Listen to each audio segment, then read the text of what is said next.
বৰনগৰ মহাবিদ্যালয় প্ৰেক্ষাগৃহত সমবেত হোৱা এই মঞ্চত আসন গ্ৰহণ কৰি থকা ইতিমধ্যে বক্তব্য প্ৰদান কৰা আমাৰ আটাইৰে শ্ৰদ্ধাৰ শিক্ষাগুৰু বৰনগৰ মহাবিদ্যালয়ৰ উপাধ্যক্ষ ৰেজাউল কৰিম ছাৰ, মঞ্চত আসন গ্ৰহণ কৰি থকা হাউলি সিনিয়ৰ সেকেন্ডাৰী স্কুলৰ সন্মানীয় অধ্যক্ষ অনিল চন্দ্ৰ কলিতা ছাৰ, মঞ্চত আসন গ্ৰহণ কৰি থকা কেন্দ্ৰীয় কমিটিৰ মুখ্য সাংগঠনিক সম্পাদক নয়নজ্যোতি দাস,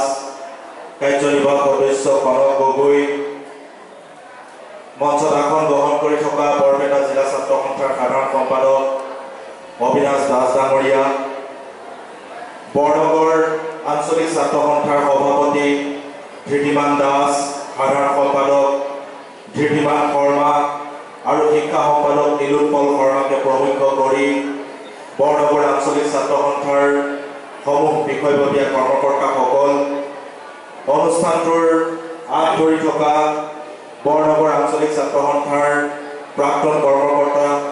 জিতু দাসকে প্ৰমুখ্য কৰি ইয়াত উপস্থিত থকা ছাত্ৰ সন্থাৰ প্ৰাক্তন কৰ্মকৰ্তাসকল, ইয়াত কুৰাছ পৰিৱেশন কৰা বৰনগৰ মহাবিদ্যালয়ৰ ছাত্ৰীসকল, বাদ্য সংগত কৰা বাদ্যযন্ত্ৰীসকল, এই অনুষ্ঠানত উপস্থিত থকা সন্মানীয় অভিভাৱকসকল আৰু আজিৰ অনুষ্ঠানটোৰ আটাইতকৈ মধ্যমণি স্বৰূপ যাক লৈ আজিৰ অনুষ্ঠানটো আয়োজন কৰা হৈছে আমাৰ আটাইৰে মৰমৰ কীৰ্তিমান ছাত্ৰ ছাত্ৰীসকল, আমি আটাইলৈ সৰু অসম ছাত্ৰ সন্থাৰ পবিত্ৰ মঞ্চৰ পৰা ইয়াত উপস্থিত থকা বয়োজ্যেষ্ঠসকললৈ শ্ৰদ্ধা জ্ঞাপন কৰিছোঁ, শিক্ষাগুৰুসকললৈ আৰু কীৰ্তিমান ছাত্ৰ ছাত্ৰীসকললৈ শুভেচ্ছা জ্ঞাপন কৰিছোঁ। বক্তব্য দীঘলীয়াকৈ ৰাখিব বিচৰা নাই, যথেষ্ট গৰম হৈছে, ছাৰে ইতিমধ্যে বহুখিনি প্ৰয়োজনীয় বক্তব্য ইয়াত ৰাখি গৈছে, গতিকে আমি ইয়াত উপস্থিত থকা যিসকল ছাত্ৰ ছাত্ৰী আছে, যিসকলে আজি সম্বৰ্ধনা গ্ৰহণ কৰিবৰ কাৰণে তেখেতসকল আহি ইয়াত উপস্থিত হৈছে, অভিনন্দিত হ'বলৈ আহিছে, সেইসকল ছাত্ৰ ছাত্ৰীক উদ্দেশ্যি মনৰ দুই এটা কথা আপোনালোকৰ আগত ব্যক্ত কৰিম। ইয়াত উপস্থিত থকা শিক্ষাগুৰু অভিভাৱকসকলক উদ্দেশ্যি বক্তব্য ৰাখিব পৰা মোৰ ধৃষ্টতা নাই, গতিকে সেই ধৃষ্টতা মই প্ৰদৰ্শন কৰিব বিচৰা নাই। এই মঞ্চত যিখন বেনাৰ আঁৰি ৰখা হৈছে তাত লিখা হৈছে বিশেষ অভিনন্দন অনুষ্ঠান। এই অনুষ্ঠানটো বিশেষভাৱে অনুষ্ঠিত কৰা হৈছে। ইয়াত বহি থকা ছাত্ৰ ছাত্ৰীসকলে তিনিটা কথা মনত ৰাখিব লাগিব। এই অনুষ্ঠানটো কাৰ বাবে আয়োজন কৰা হৈছে, ছাত্ৰ সন্থাই এই অনুষ্ঠানটো কিয় আয়োজন কৰিছে, আৰু মোকে ধৰি ইয়াত উপস্থিত থকা সন্মানীয় অতিথিসকল আৰু আপোনালোকৰ মা দেউতা অভিভাৱকসকল ইয়ালৈ কিয় আহিছে। এই তিনিটা প্ৰশ্নৰ যদি উত্তৰ আপোনালোকে বিচাৰে তেনেহ'লে আপোনালোকে দেখিব যে এই অনুষ্ঠানটো আয়োজন কৰা হৈছে এই বিশেষ অভিনন্দিত ছাত্ৰ ছাত্ৰীসকলক উদ্দেশ্যি। মোকে ধৰি আমি এই অতিথিসকল আহিছোঁ অভিনন্দন গ্ৰহণ কৰিবলগীয়া বা অভিনন্দন পাবলগীয়া ছাত্ৰ ছাত্ৰীসকলৰ কাৰণে, বা আপোনালোকৰ মা দেউতা আপোনালোকৰ কাৰণে আহিছে। ছাত্ৰ সন্থাই অশেষ কষ্ট কৰি এই অনুষ্ঠানটো কাৰ বাবে আয়োজন কৰিছে, আজিৰ দিনটোত আপোনালোকৰ বাবে আয়োজন কৰিছে, অৰ্থাৎ আপোনালোক বিশেষ, আপোনালোক স্পেচিয়েল আজিৰ কাৰণে। আৰু বিশেষ ছাত্ৰ ছাত্ৰীসকলক লৈ যিহেতু এই অনুষ্ঠানটো আয়োজন কৰা হৈছে, গতিকে এই অনুষ্ঠানটোৰ মান মৰ্যাদা, এই অনুষ্ঠানটোৰ গাম্ভীৰ্যতা সদায় বিশেষ হ'ব লাগিব। এই বৰনগৰ অঞ্চলত মেট্ৰিক আৰু হায়াৰ ছেকেণ্ডেৰী দিয়া ছাত্ৰ ছাত্ৰীৰ সংখ্যা যদি কিমান আছিলে আপোনালোকে চাই, তেনেহ'লে তাৰ তুলনাত ইয়াত বহি থকা ছাত্ৰ ছাত্ৰীৰ সংখ্যাটো যদি আপোনালোকে তুলনা কৰি চাই, আপোনালোক কিয় বিশেষ এই কথাটো আপোনালোকে উপলব্ধি কৰিব পাৰিব। আৰু এই বিশেষ কথাটো উপলব্ধি কৰিব পৰা বুলি ভাবিয়েই আপোনালোকক হয়তো ইয়ালৈ নিমন্ত্ৰণ জনাই আনে। ৰেজাউল ছাৰে যেতিয়া কথা কৈ আছিল, মই ওপৰৰ পৰা বহি চাই আছিলোঁ, একাংশ ছাত্ৰ ছাত্ৰীয়ে খুব মনোযোগেৰে ছাৰৰ বক্তব্যবিলাক শুনি আছিল,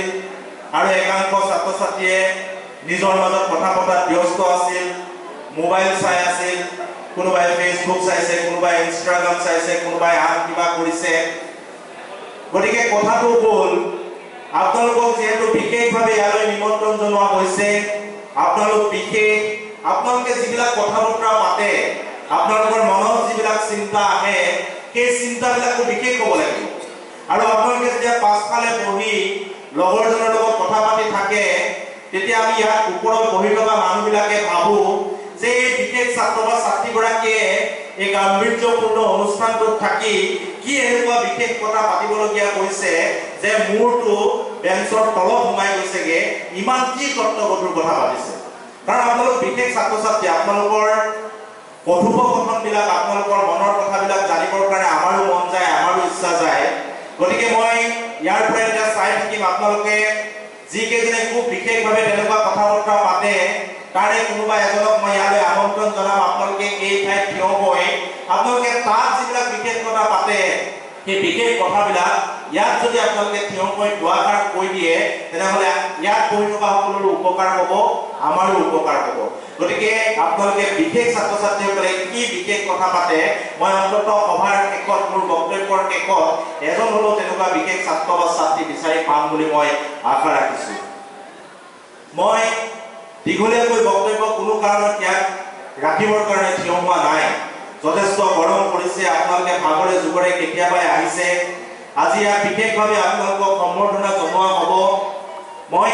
ছাত্ৰ ছাত্ৰীসকলক জীৱনৰ অভিজ্ঞতাৰ পৰা আপোনালোকৰ এটা বয়স আমিও পাৰ কৰি আহিছোঁ,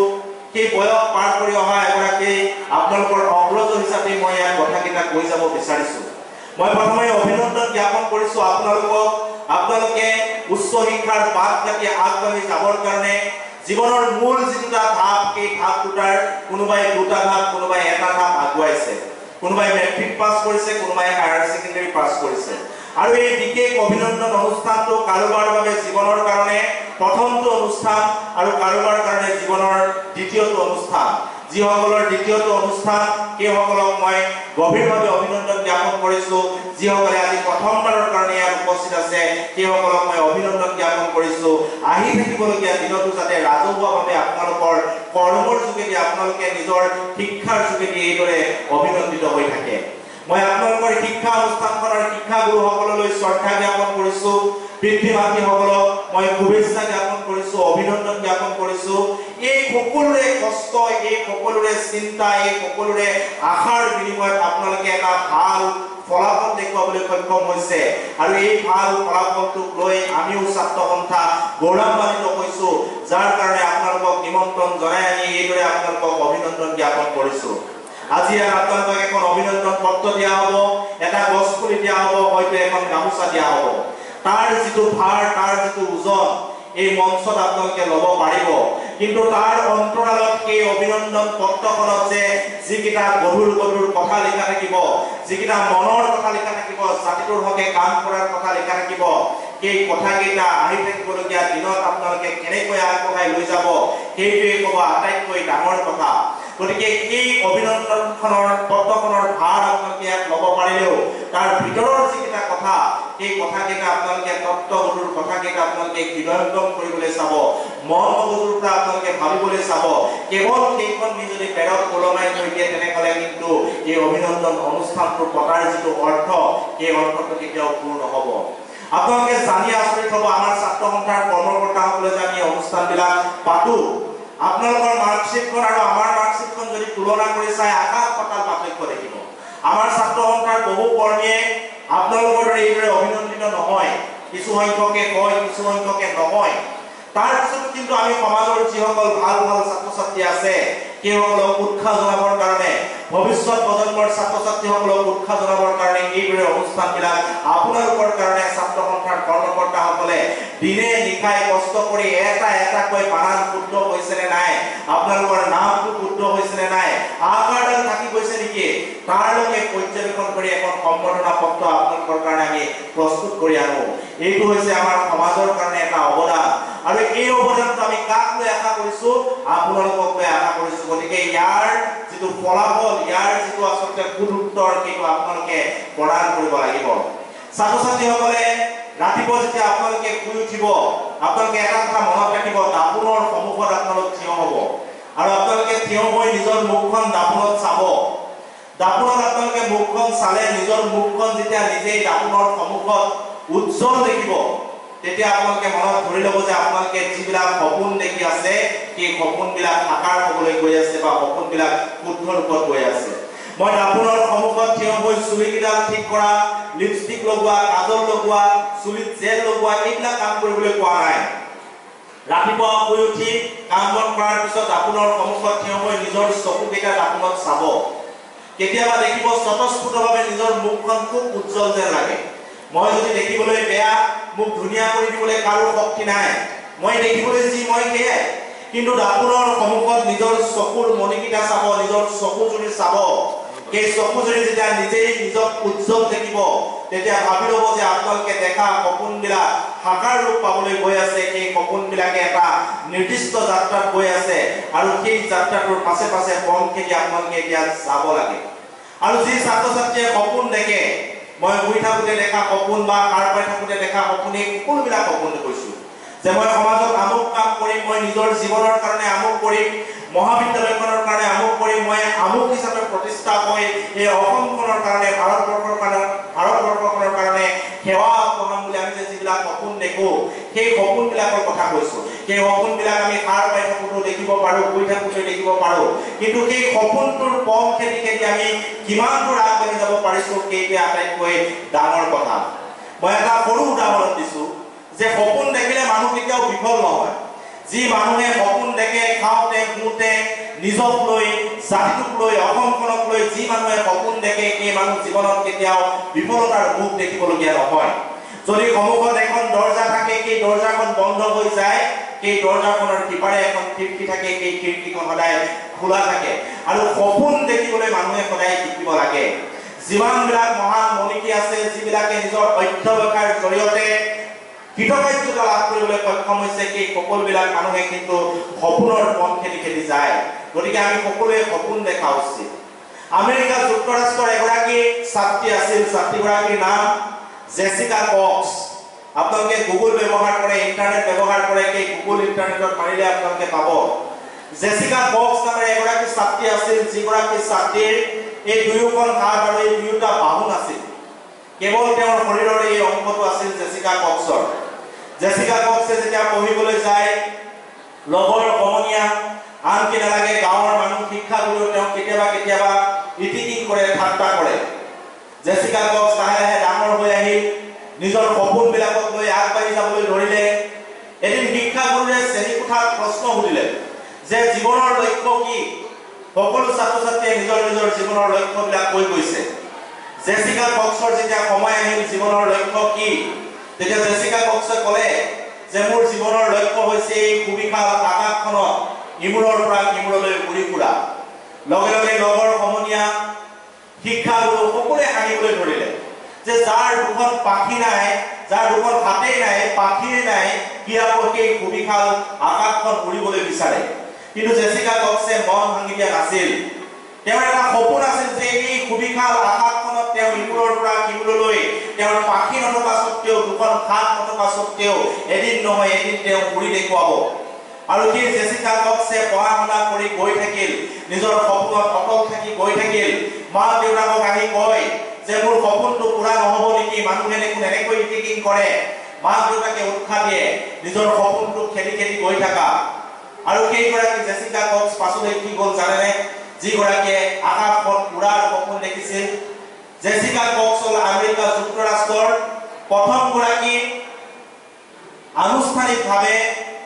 অনুজ্ঞাপত্ৰ থকা বৈমানিক যিগৰাকীয়ে আটাইতকৈ ডাঙৰ কমাৰ্চিয়েল যিখন ফ্লাইট বাণিজ্যিক যিখন বিমান সেই বিমানখন এই সুবিশাল আকাশত ইমূৰৰ পৰা ইমূৰলৈ ভৰিৰে চলাই উৰুৱাইছিল আৰু তেখেতে নিজৰ যিটো সপোন সুবিশাল আকাশত উৰা সেই সপোনটো পূৰা কৰিবৰ কাৰণে সক্ষম হৈছিল আৰু তেনেকৈ যি নিজৰ সপোনৰ পথ খেদি খেদি গৈ থাকে যি নিজৰ সপোনক লৈ স্থিৰ পক্ষ হৈ সেই মানুহে জীৱনত কেতিয়াও বিফলতাৰ মুখ দেখিবলগীয়া নহয়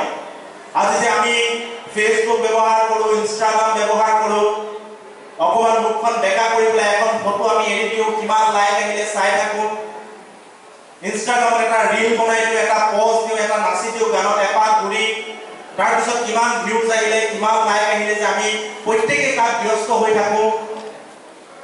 ইয়াৰ আঁৰত আপোনালোকে এটা কথা চাব লাগিব যে ইনষ্টাগ্ৰাম আৰু ফেচবুক ব্যৱহাৰ কৰাটো কোনো বেয়া কথা নহয়। আমি যুগৰ সৈতে চলিব লাগিব, সামাজিক মাধ্যম আমাক লাগিব, কিন্তু সামাজিক মাধ্যমে আমাক পৰিচালিত কৰিছে নে আমি সামাজিক মাধ্যমক পৰিচালনা কৰিছো মানুহ হিচাপে, সেই কথাটো আমি প্ৰত্যেকে অনুধাৱন কৰিব লাগিব। এগৰাকী ছাত্ৰ আছিল, 12 বছৰ বয়স আছিল। সেই ছাত্ৰগৰাকীয়ে এটা এপ্লিকেশ্যন বনাইছিল। এপ্লিকেশ্যনটোৰ নাম আছিল জুকনেট। জুকনেট আপোনালোকে গুগলত মাৰিব জুকনেট। 12 বছৰ বয়সত বনাইছিল। ইয়াত পঢ়ি থকা বহু ছাত্ৰ ছাত্ৰীতকৈ কম বয়সত। আপোনালোকে ইয়াত পঢ়ি থকা ছাত্ৰ ছাত্ৰী কাৰোবাৰ 15 হৈছে, কাৰোবাৰ 18 হৈছে। 12 বছৰ বয়সত জুকনেট নামেৰে এটা এপ্লিকেশ্যন বনাইছিল। আৰু জুকনেটটো কি আছিল? মেছেজ কৰিব পাৰে। আমি যে কম্পিউটাৰত কোডিং কৰো, কম্পিউটাৰৰ যিসকল সাবজেক্ট আছে আপোনালোকে জানিব, কোডিং কৰি আমি কিছুমান এপ্লিকেশ্যন বনাওঁ। তাৰে এটা এপ্লিকেশ্যন আছিল জুকনেট। 12 বছৰ বয়সত সেই ছাত্ৰজনে জুকনেটটো বনালে ঘৰৰ মানুহৰ লগত কথা পাতিবলৈ। মাক ব্যস্ত থাকে, দেউতাক ব্যস্ত থাকে, বায়েক ব্যস্ত থাকে, নিজে স্কুললৈ যায়। সেই জুকনেটত এটা মেছেজ দি দিয়ে যে মই আমুকত আছো, ভাত খোৱা হ'ল নহ'ল। লাহে লাহে দেখিলে যে ঘৰৰ মানুহকেইটা এই জুকনেট নামৰ এপটোৰ ওপৰতে নিৰ্ভৰশীল হ'বলগীয়া হ'ল। ল'ৰা ছোৱালীকেইটা ঘৰত আহি পালেহি নে নাই, মাক দেউতাকে সেই জুকনেট এপটোৰ জৰিয়তে এটা মেছেজ দি থয় আৰু সকলোৱে আহি পালো পালো বুলি কয়। ভাত খালি নে বুলি সোধে, সকলোৱে উত্তৰ দিয়ে খালো খালো বুলি। সেই 6জন ঘৰৰ পৰিয়ালৰ সদস্যই জুকনেটটোৰ ওপৰত নিৰ্ভৰ কৰিবলগীয়া হ'ল। লাহে লাহে 12 বছৰীয়া ছাত্ৰজনে ভাবিলে যে মই যদি এই এপ্লিকেশ্যনটোৰ জৰিয়তে মোৰ ঘৰৰ 6জন পৰিয়ালৰ 6জন সদস্য এই এপ্লিকেশ্যনটোৰ ওপৰত নিৰ্ভৰ কৰাব পাৰোঁ, এপ্লিকেশ্যনটো নহ'লে যদি থাকিব নোৱাৰা কৰিব পাৰোঁ, এই এপ্লিকেশ্যনটোক যদি মই অকণমান ডাঙৰ কৰি দিব পাৰোঁ, তেনেহ'লে সমগ্ৰ বিশ্বখনক মই নিজৰ হাতৰ মুঠিত ৰাখিবৰ কাৰণে সক্ষম হ'ম। মই যি বিচাৰিম, মই যি কৰোৱাম, মই যেনেকৈ থাকিবলৈ বাধ্য কৰাম, তেনেকৈ মই গোটেই বিশ্বৰ মানুহক ৰখাবৰ কাৰণে মই সক্ষম হ'ম। লাহে লাহে সেই 12 বছৰীয়া ছাত্ৰজনৰ মনত সেই কথাটো সোমাই গ'ল। এপ্লিকেশ্যনটো ডেভেলপ কৰিবলৈ আৰম্ভ কৰিলে আৰু আৰম্ভ কৰি 18 বছৰ বয়সত, আপোনালোকৰ বয়সত এপ্লিকেশ্যনটো ডেভেলপ কৰি উলিয়াই ৰাইজৰ মাজত এৰি দিলে। আৰু তেওঁৰ বয়স যেতিয়া 23 বছৰ হৈছে, 23 বছৰ হওঁতে তেওঁ যিটো ভাবিছিল যে সমগ্ৰ বিশ্বক নিজৰ হাতত ৰাখিবৰ কাৰণে সক্ষম হ'ল। আৰু সেই এপ্লিকেশ্যনটোৰ নাম হৈছে ফেচবুক। আৰু সেই 12 বছৰীয়া ছাত্ৰজন যি জুকনেট আৱিষ্কাৰ কৰিছিল, সেই ছাত্ৰজনৰ নাম হৈছে মাৰ্ক জুকাৰবাৰ্গ। আৰু মাৰ্ক জুকাৰবাৰ্গে 23 বছৰ বয়সত আমেৰিকা যুক্তৰাষ্ট্ৰৰ এটা শীতাপ নিয়ন্ত্ৰিত কোঠাত বহি আজি এই বৰনগৰত থকা ছাত্ৰ এগৰাকীকো, আজি জকাই চুকত থকা এগৰাকী ছাত্ৰকো নিজৰ মতে পৰিচালিত কৰিবলৈ বাধ্য কৰাইছে। আজি জেল অকণমান সানি মই চুলিখিনি থিয় কৰি যে ফটো এখন দি দিছো, লিপষ্টিক লৈ মুখখন বেকা কৰি এটা পোষ্ট লৈ মই ফটো এখন ইনষ্টা বা ফেচবুকত দি দিছো, আৰু বাৰে বাৰে যে মই চাই আছো লাইক কিমান আহিছে, মই কি কৰিব লাগিছিলে। সেই পাছফালে বহি দুগৰাকী মানে পাতি থাকে যে তই ফটোখন যদি অকণমান চুলিখিনি মেলি দিলিহেঁতেন, তোৰ লাইক বেছি আহিলেহেঁতেন। এই কামবিলাক আপোনালোকে নিজে নিজে কৰি থকা নাই। এই কামবিলাক এই ফেচবুকটোত সোমাই থাকিবৰ কাৰণে, সেই ফটোখন সেই পোষ্টটোত উঠিবৰ কাৰণে, জেল লগাই সেই ফটোখন মানুহক দেখুৱাবৰ কাৰণে আপোনাক মাৰ্ক জুকাৰবাৰ্গে বাধ্য কৰাইছে। আপোনালোকে কেৱল কেপশ্যনটো লিখি দিলেই নহ'ব, মাই লাইফ মাই ৰুল বুলি, মোৰ জীৱন মোৰ ধৰণে পৰিচালনা কৰি বুলি লিখি দিলেই নহ'ব। পৰিচালনা কৰাইছে মাৰ্ক জুকাৰবাৰ্গে আমেৰিকা যুক্তৰাষ্ট্ৰত থাকি এই বৰনগৰত থকা এগৰাকী ছাত্ৰ বা ছাত্ৰীক, বা জকাই চুকত থকা এগৰাকী ছাত্ৰ বা ছাত্ৰীক। গতিকে সামাজিক মাধ্যমৰ দ্বাৰা আমি পৰিচালিত হ'ম নে আমি সামাজিক মাধ্যমক পৰিচালিত কৰিম, সেই কথাটো আমি প্ৰত্যেকেই জানিব লাগিব। আৰু আমি অকণমান ফেচবুক ইণ্টাৰনেট জনাৰ পিছতে আমি ভাবিলোঁ যে মোৰ মা দেউতাই একো নাজানে। মোৰ মায়ে আজিকালি বহুত মাক দেউতাকেতো ফেচবুক ইনষ্টাগ্ৰাম ব্যৱহাৰ কৰিব জানেই, কিন্তু যিসকলে নাজানে আমি ভাবিলোঁ যে মোৰ মায়ে ফেচবুক ব্যৱহাৰ কৰিব নাজানে, ইনষ্টাগ্ৰাম ব্যৱহাৰ কৰিব নাজানে। কিন্তু এটা কথা আমি জানিব ভাল, যিগৰাকী মোৰ মা বা দেউতাই ফেচবুক ব্যৱহাৰ কৰিব নাজানে, সেইগৰাকী মোৰ মা বা দেউতা মাৰ্ক জুকাৰবাৰ্গে শীতাপ নিয়ন্ত্ৰিত কোঠাত বহি আমেৰিকাৰ পৰা পৰিচালিত কৰিবৰ কাৰণে সক্ষম হোৱা নাই।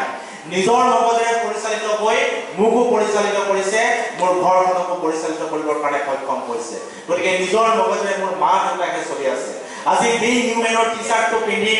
এপলৰ এটা ৱাচ পিন্ধি নাইকিৰ জোতা পিন্ধি পেলাই মই নিজকে ব্ৰেণ্ডেড বুলি ক'বলৈ আমি ভাল পাওঁ কিন্তু এই বি হিউমেনৰ টি-শাৰ্টটো পিন্ধিবৰ কাৰণে সলমান খানে যিটো এডভাৰটাইজ দিছে যিটো কোম্পানীৰ মালিক তেওঁ যিখিনি কষ্ট কৰিছে যিখিনি কাম কৰিছে সেই কামখিনিৰ কথা আমি কোনেও নাভাবো ক্ৰিষ্টিয়ানো ৰনাল্ডোৱে এটা কথা কৈছিল যে তেওঁৰ বহু টকা আছে তেওঁ নিজৰ প্ৰাইভেট জেট লৈ ঘূৰে বিলাসী জীৱন যাপন কৰে সেই কথাটো মানুহে সকলোৱে পাতে সকলোৱে এই কথাখিনি আলোচনা কৰে কিন্তু সেই বিলাসী জীৱনটো পাবৰ কাৰণে যে তেওঁ এসাঁজ খায় এসাঁজ নেখায় আহিছিল আৰু এতিয়াও এই বিলাসী জীৱনটো উপভোগ কৰিবৰ কাৰণে তেওঁ দুখ সদাল হাৰত যে প্ৰতিদিনাই আঘাত পায় তেওঁ যে প্ৰতিদিনাই ঘণ্টা ঘণ্টা ধৰি যে দৌৰিবলগীয়া হয় জীৱন ব্যয় কৰিবলগীয়া হয় ৰ'দ বৰষুণ নেউচি ফিল্ডত যে ইমূৰৰ পৰা সিমূৰলৈ দৌৰি ফুৰে গোটেই দিনটো সেই কষ্টখিনি কিন্তু কোনেও নেদেখে আৰু সেই কষ্টখিনি যিদিনাখন অনুভৱ কৰিব পাৰিব সেই কষ্টখিনি যিদিনাখন আমি অনুভৱ কৰিব পাৰিম সেইদিনাখন আমি নিজৰ ৰাস্তাত সুকলমে যাবৰ কাৰণে সক্ষম হ'ম মই আৰু দীঘলীয়া বক্তব্য ৰাখিব বিচৰা নাই শেষত এটাই আপোনালোকক অনুৰোধ কৰিব বিচাৰিছো চাৰিওকৈ কৈছে সামাজিকভাৱে দায়বদ্ধ হ'ব লাগিব যি ছাত্ৰ ছাত্ৰীয়ে সামাজিকভাৱে দায়বদ্ধ সেই ছাত্ৰ ছাত্ৰীকে সদায় সমাজে মনত ৰাখে আজি আপোনালোকক আমি মনত ৰাখিছো ইয়াত অভিনন্দন জ্ঞাপন কৰিম আহি থাকিবলগীয়া দিনত এই বৰনগৰখনৰ কাৰণে বৰপেটাখনৰ কাৰণে অসমখনৰ কাৰণে আপোনালোকে যদি ভাল কাম কৰে আপোনালোকক পুনৰবাৰ বৰনগৰবাসী বৰপেটাবাসী অসমবাসী ৰাইজে মনত ৰাখিব আৰু সামাজিক যে আপুনি দায়বদ্ধ এই পৰিস্থিতিটো আপুনি দিবৰ বাবে সক্ষম হ'ব আৰু অন্তত এটা কথা মই ইয়াত আহ্বান জনাই যাব বিচাৰিছো নিজৰ যিটো মাতৃভাষা সেই মাতৃভাষাটো শুদ্ধ আৰু সাৱলীল ৰূপত যাতে প্ৰত্যেকেই ক'ব পাৰে প্ৰত্যেকেই যাতে লিখিব পাৰে তাৰ কাৰণে আপোনালোকে চিন্তা চৰ্চা কৰক কাৰণ আমি ভাৰতবৰ্ষৰ উত্তৰ পূব প্ৰান্তত থকা এই অসম নামৰ যিখন ঠাই এই ঠাইখনত থকা অসমীয়া নামৰ যিটো জাতি আছে এই জাতিটোৰ এটা শক্তিশালী ভাষা আছে যিটো ভাষাৰ নাম অসমীয়া আমাৰ এখন লিপি আছে আমাৰ সাহিত্য আছে সংস্কৃতি আছে আমাৰ জাতিটোৰ সকলোবিলাক উপাদানেৰে ভৰপূৰ এতিয়া আপোনালোকৰ দায়িত্ব এই উপাদানবিলাক সকলোৱে আগবঢ়াই লৈ যোৱা যি নিজৰ ভাষাটোক পাহৰি যায় যি জাতিয়ে নিজৰ ভাষাটোক ৰক্ষা কৰিব নোৱাৰে সেই জাতিটোৰ মেৰুদণ্ডডাল কেতিয়াও পূৰ্ণ হৈ নাথাকে আৰু নিজৰ মেৰুদণ্ডডাল যেতিয়া বেকা হৈ যাব বিশ্বৰ আগত কেতিয়াও আপুনি নিজকে মুখ উলিয়াবৰ কাৰণে বা আপোনালোকে বিশ্বৰ আগত কেতিয়াও নিজকে চিনাকি দিবৰ কাৰণে সক্ষম নহ'ব আমি ওয়েস্টাৰ্ণ বা পশ্চিমীয়াৰ প্ৰতি বৰ আকৰ্ষিত হওঁ এটা কথা মনত ৰাখিব গীটাৰখন বিশ্বৰ সকলো ছাত্ৰ ছাত্ৰীক দিলে বজাই দিব পাৰিব শিকি ল'ব পাৰিব শিকিবলৈ আগ্ৰহ থাকিব কিন্তু আপুনি যদি গীটাৰখন বজাই থাকে আপোনাক কোনেও ইমান গুৰুত্ব নিদিয়ে কাৰণ এই গীটাৰখন সকলোৱে বজাব জানে কিন্তু আপুনি চাব ঢোলটো কেৱল আমি অসমীয়াই বজাব জানো খোলটো কেৱল আমি অসমীয়াই বজাব জানো ঢোল খোল মৃদং আমাৰ যিবিলাক সংস্কৃতি সেই সংস্কৃতিবিলাকৰ সৈতে যেতিয়া আমি সম্পৃক্ত হৈ থাকিম তেতিয়াহে আমি জাতিটো আগবঢ়াই লৈ যাবৰ কাৰণে সক্ষম হ'ম আৰু ভাষাটো এই কাৰণেই লাগে আটাইতকৈ ডাঙৰ কথা মই যে প্ৰথমতেই ক'লো সপোন দেখাৰ কথা সপোনটো দেখিবলৈ ভাষা লাগে আপুনি চাব আপুনি ইংৰাজী মাধ্যমতে অধ্যয়ন নকৰক লাগিলে আপুনি হিন্দীতে অধ্যয়ন নকৰক যিয়ে মাধ্যমত আপুনি অধ্যয়ন নকৰক আপোনাৰ মাৰ লগত দেউতাৰ লগত ঘৰখনত যিটো ভাষাত কথা পাতে যদি আপুনি অসমীয়া ভাষাত কথা পাতে আপুনি হাজাৰ ইংৰাজী মাধ্যমত অধ্যয়ন নকৰক ৰাতি শুতে যেতিয়া মই কিবা এটা হম বুলি যে আমি সপোন দেখো সেই সপোনটো সদায় আপুনি অসমীয়া ভাষাত দেখিব আপুনি চাব কেতিয়াও কাৰো মনলৈ সপোন ইংৰাজী ভাষাত নাহে বা আপুনি পঢ়ি থকা মাধ্যমটোত নাহে সপোন আহিব